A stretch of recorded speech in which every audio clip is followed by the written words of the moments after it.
About 10 days after 9/11, I went through the Pentagon and I saw Secretary Rumsfeld and Deputy Secretary Wolfowitz. I went downstairs just to say hello to some of the people on the Joint Staff who used to work for me, and one of the generals called me and he said, "Sir, you got to come in. You got to come in and talk to me a second." I said, "Well, you're too busy." He said, "No." He says, "We've made the decision. We're going to war with Iraq." This was on or about the 20th of September. I said, "We're going to war with Iraq. Why?" He said, "I don't know." He said, "I guess they don't know what else to do." So I said, "Well, did they find some information connecting Saddam to Al-Qaeda?" He said, No. He says, "There's nothing new that way. They've just made the decision to go to war with Iraq." He said, "I guess it's like we don't know what to do about terrorists, but we've got a good military and we can take down governments." And he said, "I guess if the only tool you have is a hammer, every problem has to look like a nail." So I came back to see him a few weeks later, and by that time we were bombing in Afghanistan. I said, "Are we still going to war with Iraq?" And he said, "Oh, it's worse than that."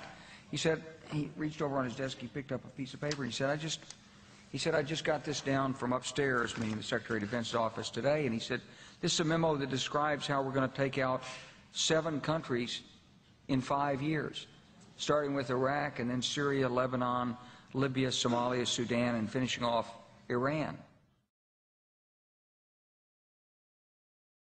The truth is about the Middle East is, had there been no oil there, it would be like Africa. Nobody is threatening to intervene in Africa. The problem is the opposite. We keep asking for people to intervene and stop it. And there's no question that the presence of petroleum throughout the region has sparked great power involvement. Whether that was the specific motivation for the coup or not, I can't tell you, but there's always been this attitude that somehow we could intervene and use force in the region. Well, I think that Iran is a dangerous power. I think it's a hegemonistic power. It would like to have greater control in the Middle East. It is a threat to the nations in the Middle East, and as the President said, if it had nuclear weapons, it could be a threat to the United States as well. Do you think that the United States can stop Iran from obtaining those nuclear weapons through diplomacy, especially given with all these sanctions that we have? I was in Iran a few months ago. They seem to get plenty of what they need, in part from, well, places like China. If the United States could bring China and Russia to bear, if we really went after the sanctions in the toughest possible way, if we're willing to impact Iran's ability to deal in oil, then I think it's possible that sanctions could have a decisive impact. I think sanctions are already having an impact. I think there's no question that we've made it tougher on the Iranian regime, but it's clear that the Iranian regime seems determined to move ahead. One thing that amazed me when I was there was that the most common bill in Iran has the nuclear symbol emblazoned on it. And everyone we talked to there seemed to very much support the program for whatever reason, from a public relations point of view. So does that mean that this really becomes inevitable, that the people there are willing to make the sacrifices that are needed to pursue a full nuclear program?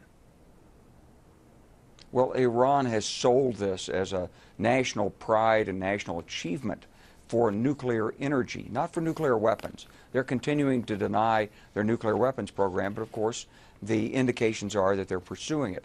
I think the President's had a very strong and proactive policy in this. I think he's been very tough-minded on it. He's offered diplomacy, he's offered dialogue, he's gone for tough sanctions, he's said no options off the table. And I think that what you're seeing is that we're approaching a decision point with respect to Iran. But it's a little bit difficult for me when I watch the dialogue going back and forth that no one has any better answer to this than our President has right now.